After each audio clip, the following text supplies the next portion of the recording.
sud de Beyrouth sous les bombes, Israël relance la spirale de la violence.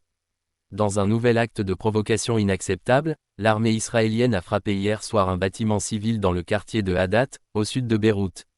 L'opération, prétendument dirigée contre un entrepôt d'armement du Hezbollah, a une fois de plus démontré le mépris flagrant d'Israël pour la souveraineté libanaise et pour les principes élémentaires du droit international. Selon Reuters, des tirs de sommation ont été effectués avant la frappe, dans une tentative dérisoire de se dédouaner des conséquences humaines de l'attaque. Mais la panique semée au sein de la population civile rappelle cruellement que pour les habitants du Liban, la guerre préventive, prônée par Tel Aviv n'est qu'une succession de traumatismes gratuits.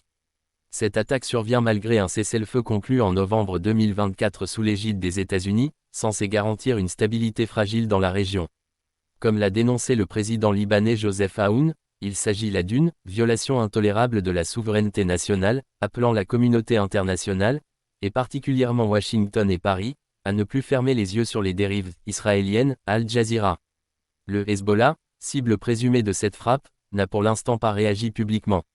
Mais à Beyrouth, dans les rues endeuillées par les bombardements, chacun redoute une escalade irréversible. L'ONU, par la voix de Janine Hennis-Plasschaert, a rappelé aux deux parties l'obligation de respecter la résolution 1701, conclue après la guerre de 2006, un rappel qui semble tomber dans le vide face à l'arrogance israélienne, The Guardian.